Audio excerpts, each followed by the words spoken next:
नमस्ते स्टूडेंट्स, आइए आज हम फिर हमारे चैप्टर नंबर फर्स्ट समुच्चय एनसीईआरटी मैथमेटिक्स 11th क्लास की बात कर रहे हैं। स्टूडेंट्स, हमने कल पढ़ा था कि समुच्चय क्या होता है, इसकी डेफिनेशन पढ़ी थी, उसके बारे में परिचय लिया था और समुच्चय को किस प्रकार से लिखा जाता है। साथ ही साथ प्राकृत संख्याओं का एक समूह जो होता है उसे भी हम समुच्चय कहते हैं। पूर्ण संख्याओं का जो समूह होता है उसे भी हम समुच्चय कहते हैं। पूर्णांकों का समूह जो होता है उसे भी हम एक समुच्चय कहते हैं। इस प्रकार परिमेय, अपरिमेय, वास्तविक संख्याएं और समिश्र संख्याएं, इन सब का जो समूह होता है उनको भी हम समुच्चय के नाम से पुकारते हैं, क्योंकि उस समूह में पाया जाने वाला प्रत्येक सदस्य उस विशेषता को फॉलो करता है। जैसे आपको कहा गया कि आप प्राकृत संख्या लिखिए, तो आप उस समूह में जितनी भी संख्या लिखेंगे प्रत्येक संख्या एक प्राकृत संख्या कहलाएगी, वही उसमें लिखी जाएगी जो प्राकृत संख्या होती है। यानी उस समूह में उपस्थित प्रत्येक सदस्य की एक विशेष पहचान है, एक विशेष परिभाषा है। प्रत्येक सदस्य, प्रत्येक अवयव एक सुपरिभाषित अवयव के रूप में विद्यमान है। और हमने कल पढ़ा था कि किसी समूह का सुपरिभाषित यानी ऐसा समूह जिसका प्रत्येक अवयव एक सुपरिभाषित अवयव हो, अर्थात सुपरिभाषित अवयवों के समूह को हम समुच्चय कहते हैं। तो स्टूडेंट्स, एक बार फिर से मैं लिखता हूं कि कल मैंने कहा था कि प्राकृत संख्याएं, अच्छी तरह से एक बार वापस देख लेंगे, याद रखना है, आगे बहुत काम में आएगी। प्राकृत संख्याएं नेचुरल नंबर इसे बोलते हैं, और कल मैंने लिखकर भी बताया था वो होती है स्टूडेंट्स कैपिटल एन से इसके समूह को लिखा जाता है। समूह यानी समुच्चय को लिखने का सिंबल कैपिटल एन है प्राकृत संख्याओं का, और एक से प्रारंभ होकर ये अनंत तक जाती है प्राकृत संख्याएं। फिर हम बात करते हैं 2 नंबर पर। स्टूडेंट्स, कल हमने पढ़ा था इसके बारे में भी, पूर्ण संख्याएं मूल नंबर बोलते हैं, और पूर्ण संख्याएं 0 से प्रारंभ होती है और अनंत तक जाती है, और इसे लिखने का सिंबल W होता है, और इसे 0, 1, 2, 3 और 2 डॉट से लिखा जाता है। आगे देखिए स्टूडेंट्स, पूर्णांक की बात की थी, तो पूर्णांक इस वर्ड को देखिए, पूर्ण है जो अंक, और पूर्णांकों के समूह को Z से लिखा जाता है। और इसमें क्या होते हैं कि माइनस में इंफिनिट तक और प्लस में इंफिनिट तक पूर्ण संख्याएं होती है, पूर्णांक होते हैं, पूरे अंक होते हैं, -3, -2, -1, 0। थोड़ी जगह कम इसलिए मैं 2 लिखूंगा यहाँ पर, 1, 2, 2, 2, 2। यहाँ पर ऐसा नहीं होता कि पाव, पूर्ण, आधा, डेढ़, ढाई, ऐसा नहीं होता। पॉइंटों में नंबर नहीं होते, पूरा अंक होता, चाहे माइनस का हो चाहे प्लस का हो। इसके बाद स्टूडेंट्स हमने बात की थी कि परिमेय संख्याएं वो होती हैं, ये परिमेय संख्याओं के समुच्चय को Q से लिखते हैं, और वो होती है जिन्हें P/Q के रूप में लिखा जा सकता है। वो सारी नंबर जो P/Q के फॉर्म में लिखी जा सकती है उन्हें परिमेय संख्याएं कहते हैं, उन्हें रैशनल नंबर्स कहते हैं, और इसे Q के द्वारा लिखा जाता है। यहाँ पर स्टूडेंट्स हम देखेंगे कि जो P/Q के फॉर्म में होती है, but Q not is equal 0, यानी Q कभी 0 नहीं होना चाहिए, क्योंकि इसको अंश बोलते हैं, इसको हर बोलते हैं। जिन संख्याओं का हर 0 होता है वो संख्याएं अपरिभाषित होती है, उनका मान अनंत होता है, इनफाइनिट होता है, और इनफाइनिट एक सिंबल हो सकता है बट एक नंबर नहीं हो सकती, इसलिए हर 0 नहीं होना चाहिए। और इसके साथ ये कहते हैं कि P और जो Q है वो दोनों मेंबर Z के हो सकते हैं, पूर्णांक हो सकते हैं वो दोनों, ठीक है। तो ये हमने देखा कि परिमेय संख्या Q और ये दोनों Z के मेंबर हो सकते हैं। अपरिमेय संख्या स्टूडेंट हम देखेंगे, इरेशनल, इनको बोलते हैं रैशनल, ये इरेशनल नंबर होती है अपरिमेय संख्याएं। इसके बारे में हम बात करते हैं स्टूडेंट्स, तो इन्हें लिखा जाता है Q के ऊपर छोटा सा C लगाकर अपरिमेय संख्या लिखते हैं। और अपरिमेय संख्या कौन कौन सी होती है, जिनका पूरा वर्गमूल नहीं हो सकता उन्हें अपरिमेय संख्या कहते हैं। जैसे √3, √2, √5, √6, √7, √8, √10, इन सब का पूरा वर्गमूल नहीं होता है, जिन संख्याओं का पूरा रूट का वैल्यू नहीं होता उन्हें अपरिमेय संख्याएं कहते हैं। और स्टूडेंट्स, वास्तविक संख्याएं या रियल नंबर, वास्तविक संख्याओं में R से लिखते हैं, और R होता है स्टूडेंट्स Q और QC का यूनियन, अर्थात सारी की सारी वास्तविक परिमेय और अपरिमेय संख्याएं मिलकर क्या कहलाती है? रियल नंबर कहलाती है। और मैं सिंपल भाषा में कहूँगा कि धरती पर दो तरह की संख्याएं होती है, एक सम्मिश्र संख्याएं कॉम्प्लेक्स नंबर होती है, और एक रियल यानी काल्पनिक नंबर होती है, एक वास्तविक संख्या होती है। काल्पनिक नंबर वो होती है जिनके साथ आयोटा होता है, और वास्तविक बाकी बची हुई सारी वास्तविक संख्या होती है, रियल नंबर होती है, यानी सारी परिमेय अपरिमेय संख्याएं मिलकर वास्तविक संख्याएं कहलाती है। ये स्टूडेंट्स इनका परिचय मैंने आपको दिया, और साथ में एक और रैली संख्या समूह है जो मैंने आपको बताया था, सम्मिश्र संख्याएं जिन्हें हम कॉम्प्लेक्स नंबर कहते हैं, जिनमें आयोटा होता है। इसके बारे में अध्याय इसी क्लास में 11वीं क्लास में इसी किताब के 5वें चैप्टर में विस्तार से पढ़ेंगे। वहां पर बताऊंगा कि कॉम्प्लेक्स नंबर क्या होती है और उसमें क्या नया आपको देखने को मिलेगा। इसे सी द्वारा लिखते हैं, कैपिटल सी द्वारा लिखते हैं, और इसके अंदर क्या पाई जाती है कि जैसे a प्लस आयोटा बी, यहाँ पर आयोटा एक काल्पनिक सिंबल है, तो a प्लस आयोटा बी के फॉर्म में इसको लिखा जाता है। स्टूडेंट्स इस प्रकार मैंने आपको कुछ संख्याओं के बारे में बताया है कि उनके समुच्चय को किस किस सिंबल से डिनोट किया जाता है। ये आपको याद रखना है क्योंकि ये हमारे लिए बहुत ही काम का है। आगे बढ़ता हूं स्टूडेंट्स, तो एक समुच्चय में अवयव,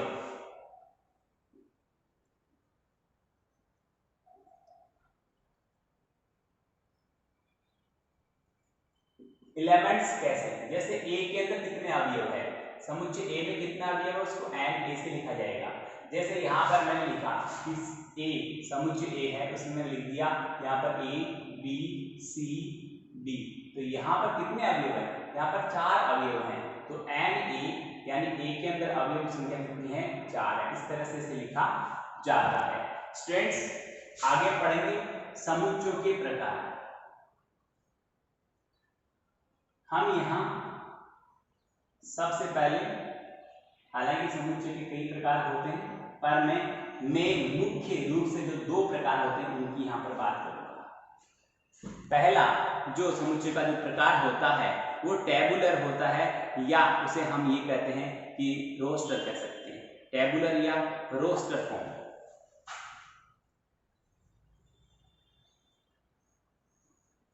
सारणीबद्ध,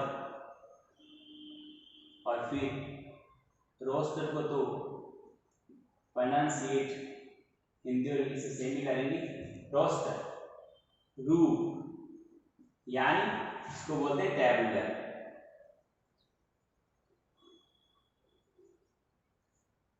और दूसरा नाम इसका रोस्टर फॉर्म।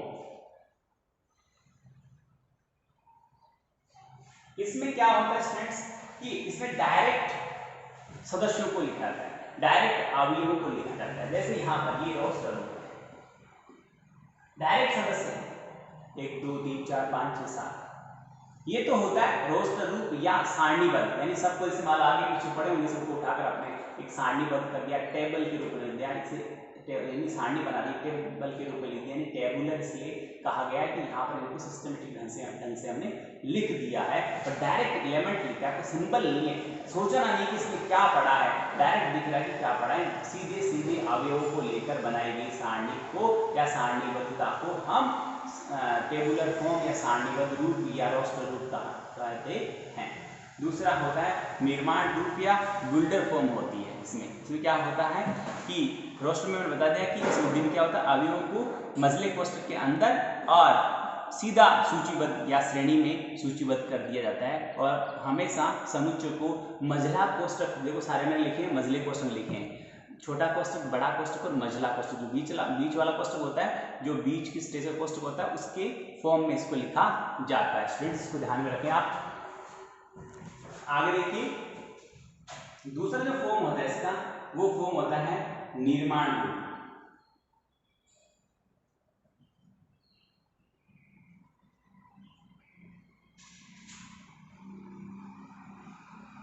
या बिल्डर फॉर्म।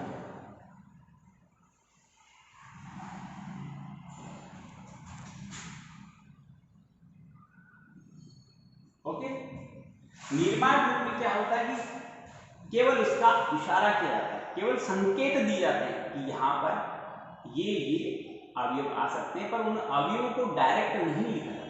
जैसे फॉर एग्जाम्पल यहाँ पर मैं लिखता एक समुच्चय है मेरे पास में, रोस्टर रूप में उसको लिख रहा हूँ। पहले रोस्टर में मैंने लिखा तो मैंने यहाँ पे लिख दिया कि 2 4 6 8 और 10। इसको यदि मैं निर्माण रूप में लिखना चाहता हूं तो ऐसे लिखूंगा, ये रोस्टर है, ये मैं लिखा वो क्या है, रोस्टर।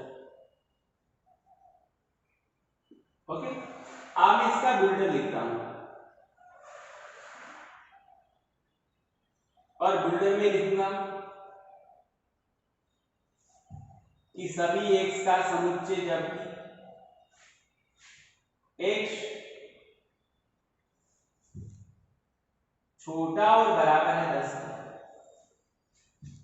या यहां लिखूं एक्स सभी एक्स का समुच्चय जबकि एक्स एक प्राकृत सम संख्या,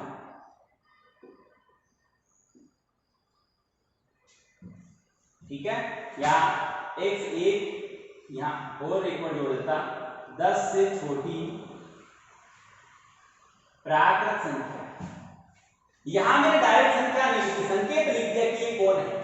मैंने यहां पर लिख दिया कि सभी x का समुच्चय जबकि x 10 से छोटी एक सम प्राकृत संख्या है, तो 10 से छोटी या 10 के बराबर ये लिखते 10 से छोटी और 10 के बराबर, इस वर्ड को मैं यहां से हटाता और यहां पर लिख देता साथ में कि x छोटा और बराबर इसके 10।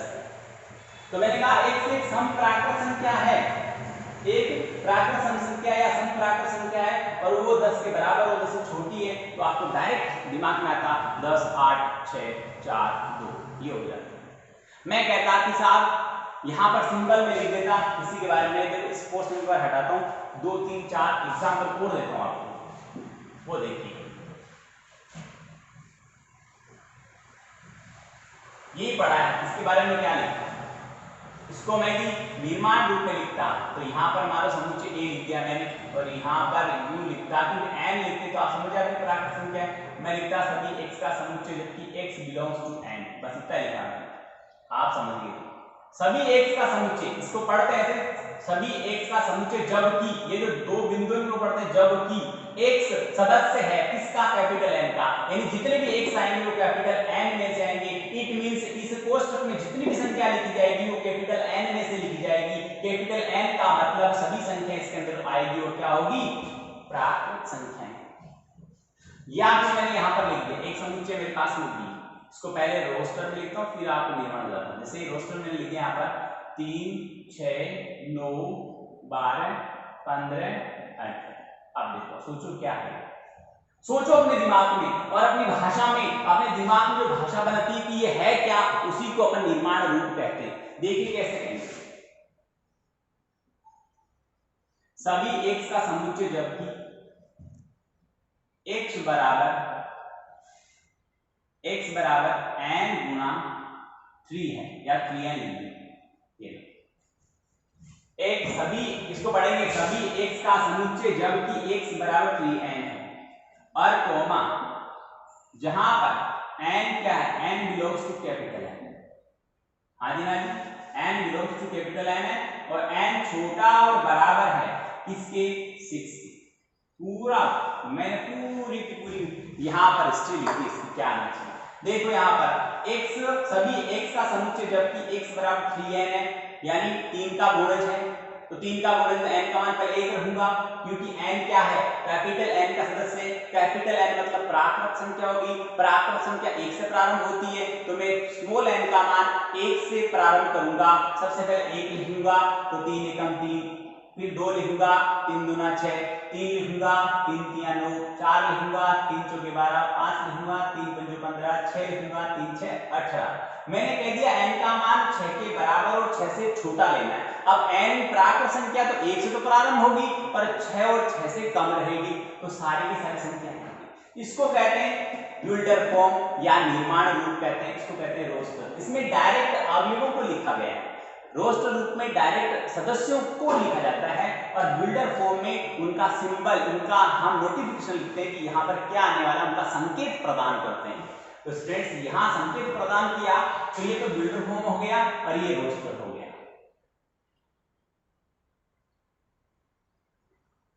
और ये बिल्डर हो गया। ओके, ये दो चीजें। तो आगे और हम जो समुच्चयों के प्रकार पढ़ेंगे, उन्हें लिखना कैसे है ये सब पढ़ेंगे, बट यहाँ पर मेनली जो टू टाइप के जो हमारे पास सेट्स होते हैं, टाइप्स ऑफ सेट्स में दो प्रकार के, first is roster and second is builder. यानी फर्स्ट रोस्टर होता है सारणीबद्ध या रोस्टर रूप होता है, दूसरा निर्माण रूप होता है, बिल्डर फॉर्म होता है। तो स्टूडेंट्स ये आपने देखा। इसके बाद मैं आपको बात यहाँ ले चलता हूँ कि रोस्टर के कुछ एग्जाम्पल आपको अपनी बुक में मिल जाएंगे देखने को, उसको ढंग से देखेंगे, समझेंगे। और मैं आपसे रिक्वेस्ट करूंगा कि जल्दी से जल्दी, जितना जल्दी हो सके आप अपने सिलेबस को अरेंज करें।